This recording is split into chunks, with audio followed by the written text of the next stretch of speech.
Welcome to the Watch Sherpa Podcast, your guide to an energy-efficient future.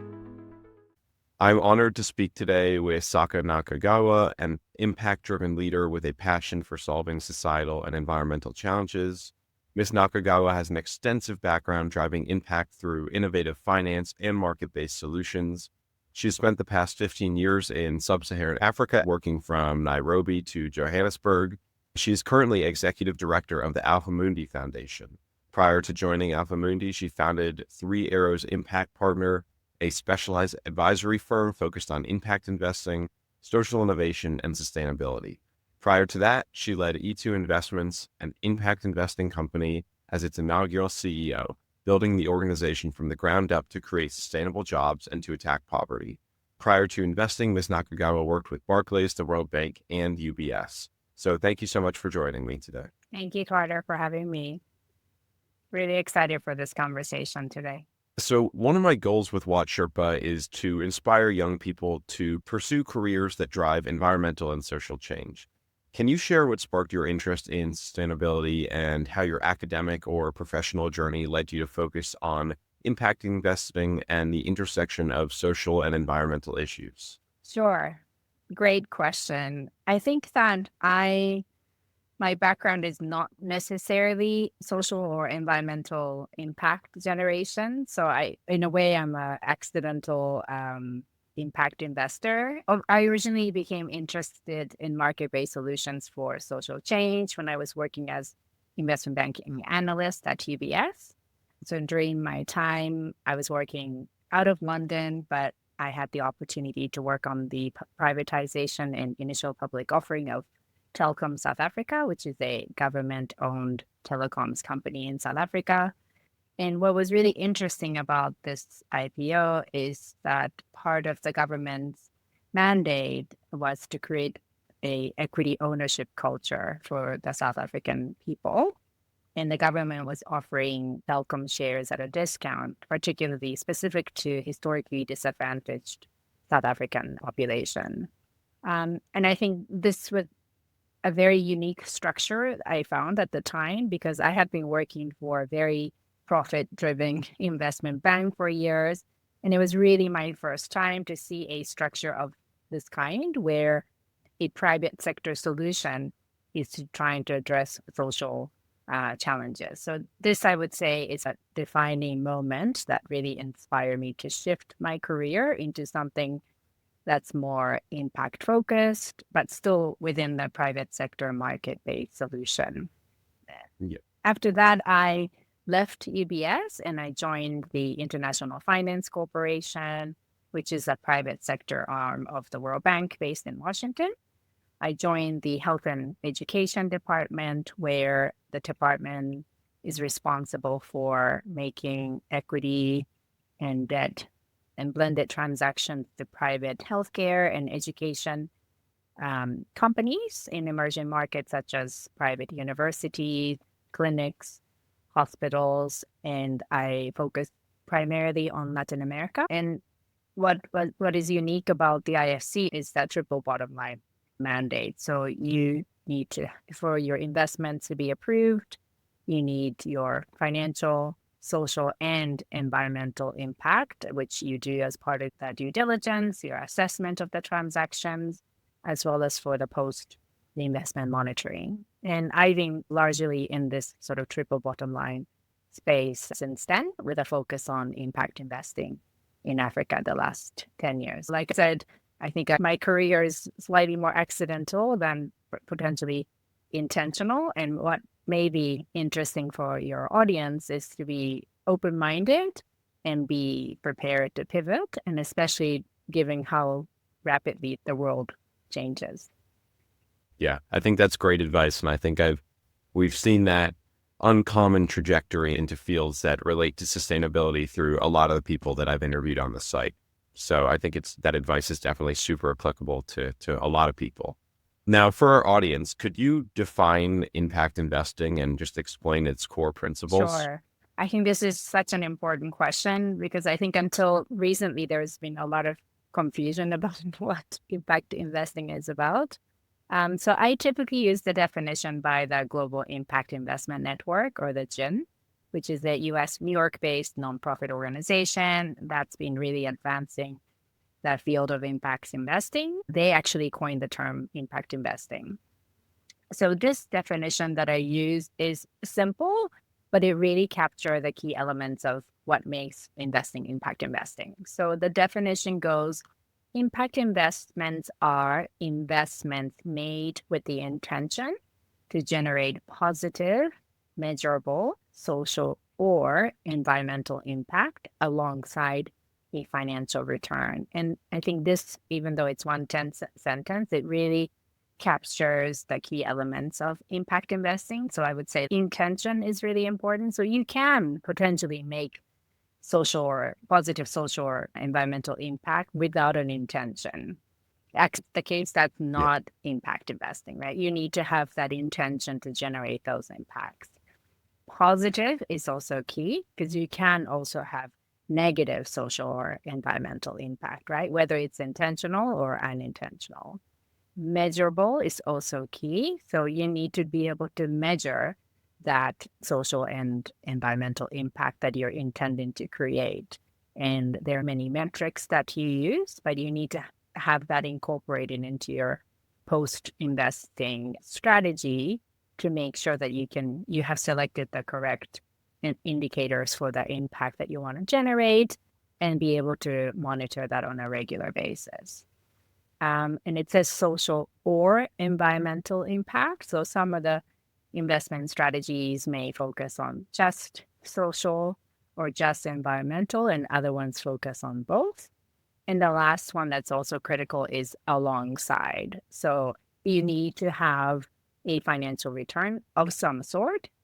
Depending on the investor, you might have market-related financial return that you're seeking. If you're more impact-first investor, you might be happy to forego commercial returns and expecting a concessional return. But it's not a grant. It's a investment that you're trying to make.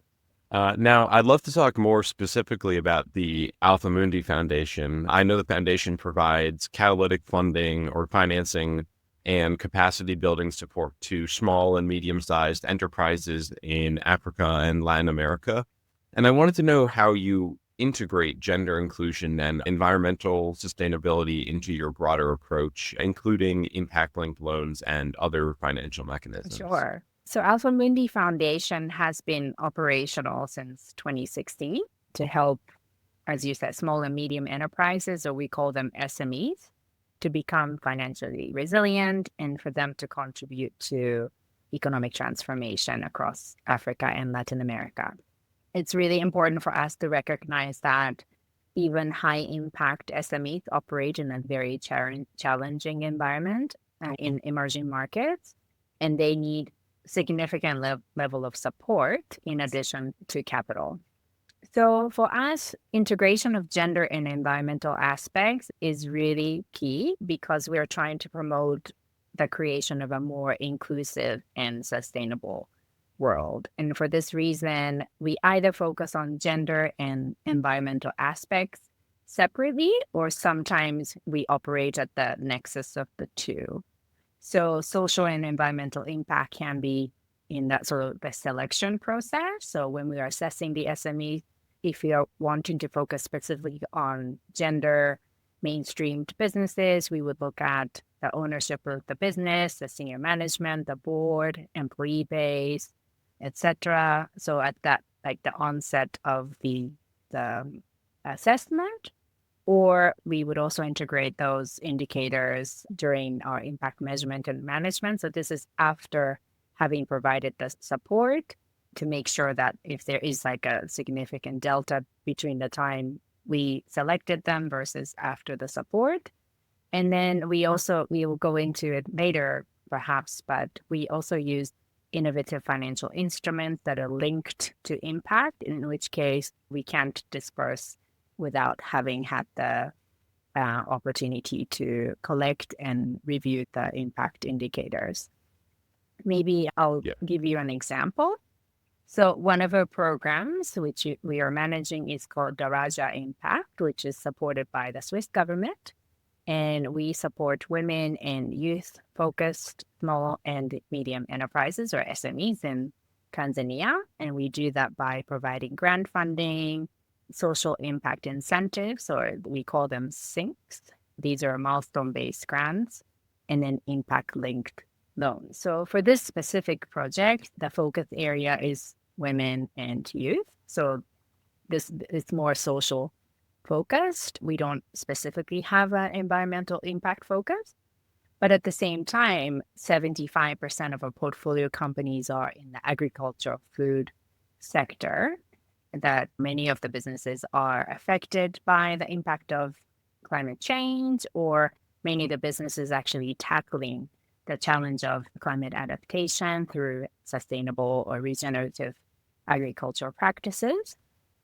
So in terms of the integration, for the selection of the SMEs, we look at gender across the business. Like I said, not just at the ownership or the board level, but the employee level, the supply chain level, whether if they're working with smallholder farmers, the percentage of women smallholder farmers, etc. So we collect and track sex aggregated data for impact. So say farmers trained. So impact link loans have a feature where the interest rate fluctuates depending on the achievement of pre-agreed impact milestones. That could be social or environmental indicators. So this really, because the disbursement of the loans or the interest that's charged to the businesses are directly related to the social or environmental impact, it makes data collection and verification. So we use third-party verifiers for this. It makes those things like absolutely integral to our approach. And in addition to that, beyond just your focus on inclusivity and sustainability, how does the foundation identify and select investment opportunities, and what criteria do you consider when evaluating potential investments? Yeah. So as you said also in the beginning, we provide catalytic funding, as in we go in wanting to mobilize additional capital. And the selection depends on our programs, right? So typically have both like financial, largely speaking, and then social and environmental criteria. For example, so going back to the Raja Impact Program, so we have certain criteria that we need to follow. So for example, businesses need to have been established and operating for minimum 2 years. It needs to be registered in Tanzania. It needs to be generating annual turnover of at least $300,000. So those are like the minimum criteria. And then from a social impact perspective, they need to have women or youth angle across the value chain, right? So it's not just the ownership, but in the supply chain, etc. So those are the minimum criteria, which of course our team would assess each potential SME very critically from impact, financial strategy, management, team perspective. So in some ways we have the criteria and the social angle, but the business component is almost, it could be similar to like how a venture capital fund would assess the business, particularly if it's a loan instrument, like the impact link loan, then we need to make sure that the company is able to service the loan, as in that the company is able to pay the interest as agreed at the time that they said that they would pay, and also eventually repay the loan. And our team would do both desktop due diligence and like a field due diligence. And the approval process for this particular project is that we have an IC, or the investment committee, where we bring the transaction and it gets approved. And just to elaborate on the catalytic nature, we're really trying to mobilize the private sector capital, including potentially from our sister fund manager, AlphaMundi Group, which is an impact investing fund management company. And we work with a number of like-minded impact investors to unlock investments very proactively. And we're really proud as AlphaMundi Foundation that we have a track record of leveraging capital by 14x in the history of our organization. Wow. Well, one, super impressive. That just blows me away. But two, you've talked a lot about the importance of measurability And I know your foundation coined the term gender lens investing for climate.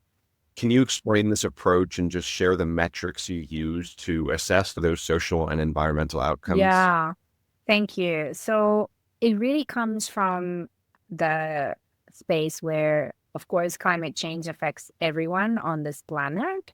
There are many bodies of studies that show that vulnerable people, specifically women and girls, are disproportionately affected from the impact and the negative impact. So this is really why we developed that what we call the GLIC approach, the gender lens investing for climate, to ensure that women are part of the solution, not just the victims. So a great example is our organic fertilizer project, which we piloted last year. We supported SMEs, small and medium enterprises across East and West Africa that are in the organic fertilizer value chain. So we work with 8 of them across East and West Africa. And you might know that organic fertilizer is a much better environmentally friendly alternative to synthetic or chemical fertilizer, but oftentimes it's not understood and not well adapted to adopted by smallholder farmers. So the benefits include like it contributes to the reversal of land degradation, improves soil health. It also has personal health benefit by not exposing your hands, etc., to harsh chemicals. So in terms of the metrics, so we looked at the metric tons of organic fertilizers produced, which then contributed to the removal of greenhouse gas emission. At the same time, in addition to the environmental side, we also incorporated what's called a gender lens in our process. For example, 6 out of the 8 businesses are women-led, and 2 out of the 8 businesses have high percentage of women in their workforce or in their supply chain. So this is really an example of how to integrate gender in a climate adaptation-focused program.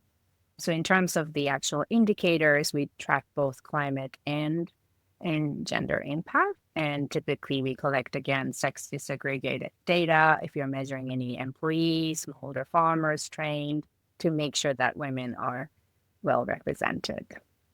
And I would love if you could just highlight a few portfolio companies and discuss how you think AlphaMundi has added value to their growth and their impact. Sure. So I'll give you maybe 2 examples from 2 different programs. Be Organics was part of the organic fertilizer pilot program last year, a business that's based in Kenya, a woman-owned and led company, and they produce and sell locally produced carbon negative fertilizers that help farmers to improve their yield. So I think it's interesting. We have also proven through our organic fertilizer project in general that oftentimes people have this perception that there's a trade-off. When you use organic fertilizer, your yield might be lower than otherwise, but it's not necessarily true. And it's great to be able to demonstrate that to the smallholder farmers who may not be familiar about the efficacy of such alternatives. So we were able to do that with their support, they were able to carry out training programs and training about 1,000 farmers, and majority of them are women.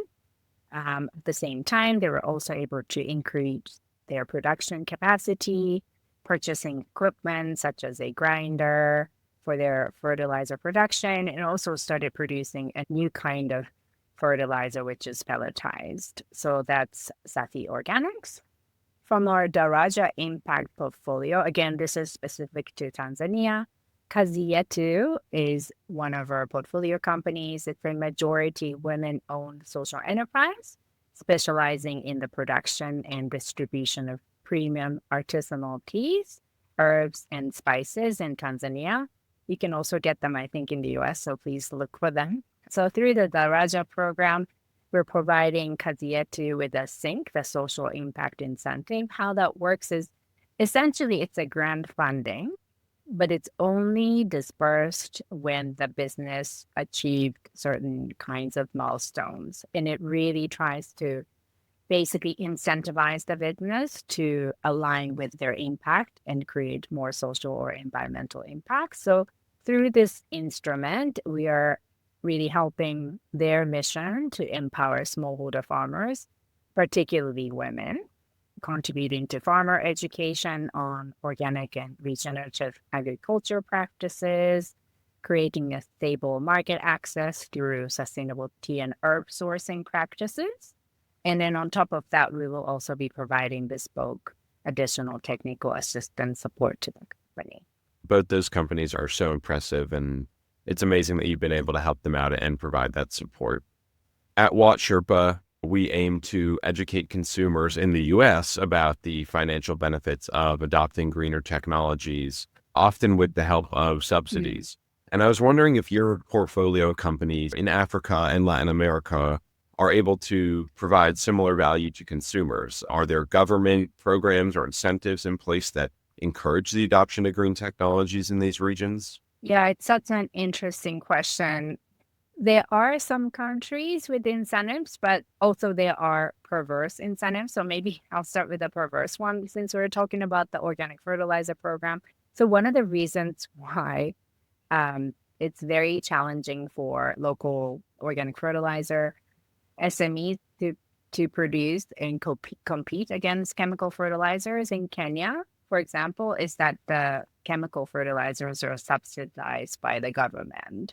So sometimes you can have counterproductive subsidies or incentives that don't necessarily support green products. But in terms of the ones that were, so before moving to Kenya 3.5 years ago, I used to live in South Africa. And South Africa has significant energy challenges. The country relies heavily on coal, which is it's not environmentally friendly. So in pursuit of incentivize citizens to adopt a cleaner alternative, so there's been a tax rebate for individual to install new and unused PV panels. If you're a taxpayer in South Africa, you can claim up to 25% of the cost of these PV panels, up to about $800 to $820 against their tax liability.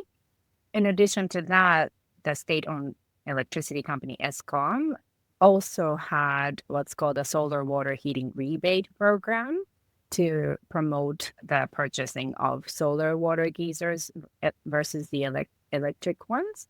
But unfortunately, this has now discontinued. But I would say that these incentives have been significantly contributing to at the individual levels for them to change their behavior.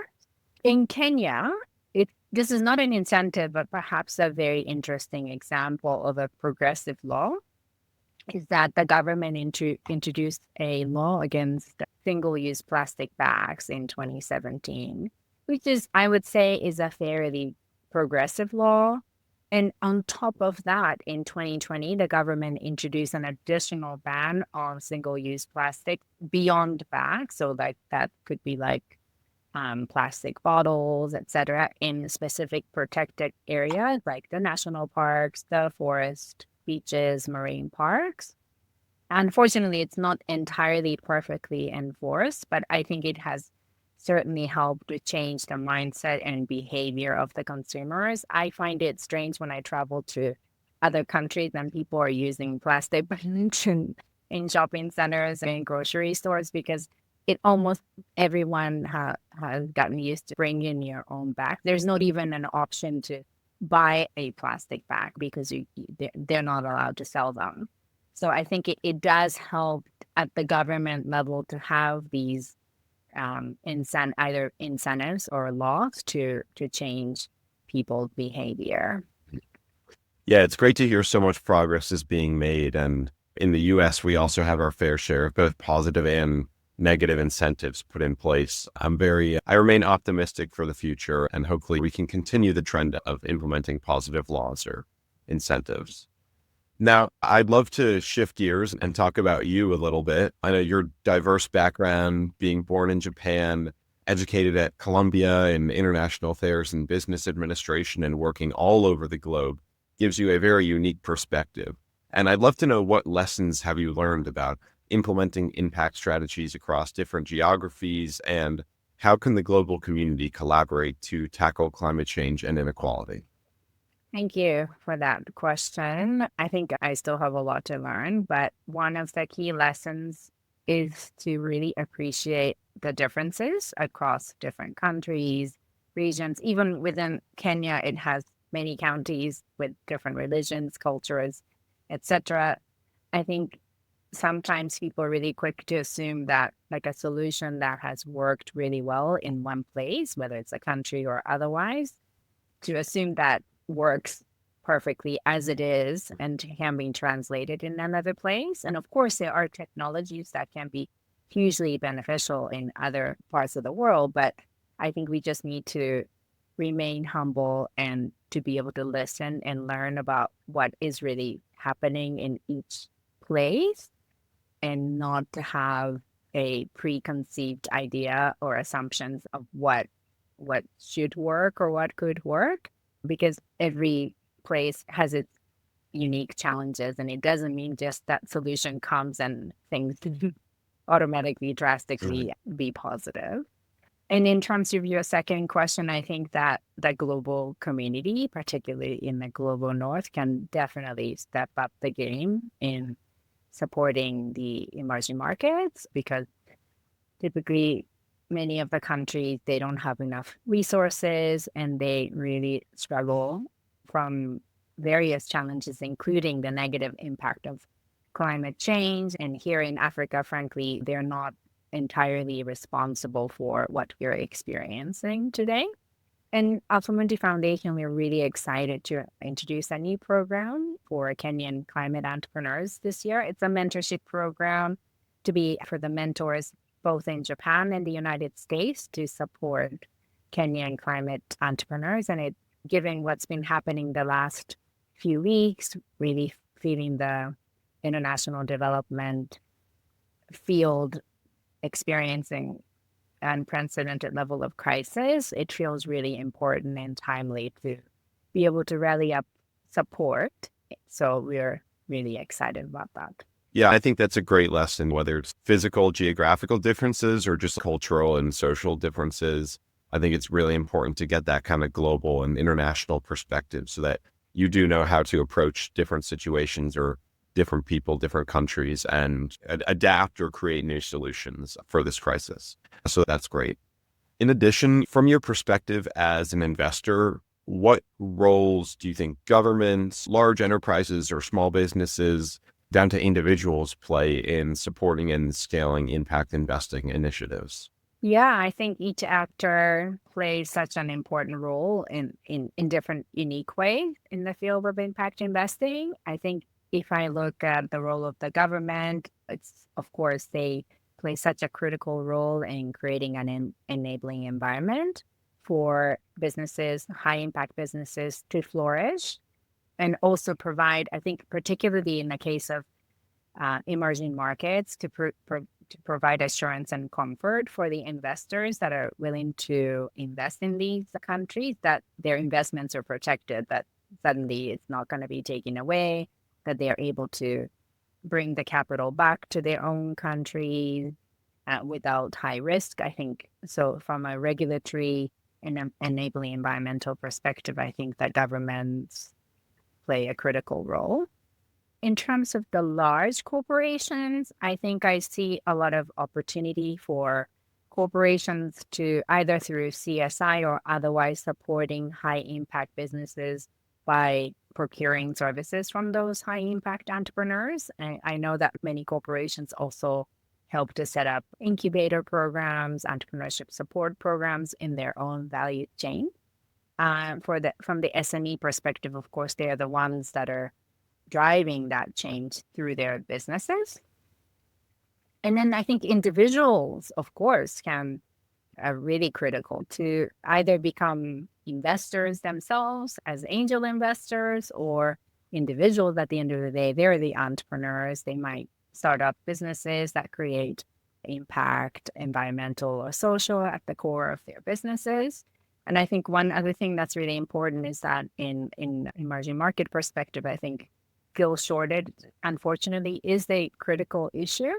So I think there are also many opportunities for people in the global north to contribute to the growth of emerging market-based high-impact businesses by becoming shareholders, becoming mentors, working for them, interning at those organizations and others.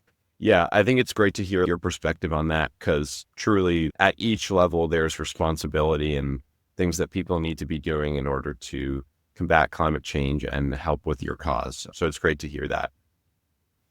I think lastly, I like to ask everyone that I interview a similar question to this. What advice would you give to young people who aspire to build a career like yours in impact investing and sustainability? Yeah, it's a great question. I think one observation that I make is, unlike when I was a school student or university student, which feels like many moons ago, that I think there are many opportunities to pursue different career pathway within impact investing and sustainability. If I look back at friends that were interested in international development at the time, I think the choices were quite limited. So many of them went to work for their own government or have chosen to work for international organizations like the UN or the World Bank. And I think that now you can be in the private sector, you can be in the nonprofit, you can be in the government, you can be in academic institutions, still within the field of impact investing and sustainability, right? For example, I don't think there was a position such as a chief sustainability officer when I was in high school. I think there are also lots of opportunities to pivot your career going from one field to another. So moving from nonprofit to private to public, I think that's more fluid. So I would say that the advice I would give to young people that are interested in the field of impact investing and sustainability is to be open-minded and to stay curious and to continue to upskill, to stay relevant, because also the skill set changes, the need for different types of skill set changes quite a lot. It doesn't mean that, if I even look at the field of impact investing, not everyone comes from asset management or investment banking. Maybe people come more from the field of impact measurement and management, or more from a science-based field, because those types of technical skills are important for doing due diligence on climate type investment. So that would be my advice. Yeah, I think particularly with climate change, we live in an increasingly interdisciplinary. Absolutely. And so I think you're saying, it's important to stay flexible and know how to be able to apply your skills and learn new skills to different problems and jobs. So I think that's great. But yeah, I've learned so much from our conversation today. Thank you so much for taking the time to speak with me and share your insights. And thank you for dedicating your career to making an impact in the world. Thank you, Carter. It's a pleasure. For anyone interested in learning more about the AlphaMundi Foundation, you can visit their website, alphamundifoundation.org, or follow them on social media. And thanks again, Ms. Nakagawa. Thank you. If you enjoyed our podcast, please like and subscribe and visit us at WattSherpa.com.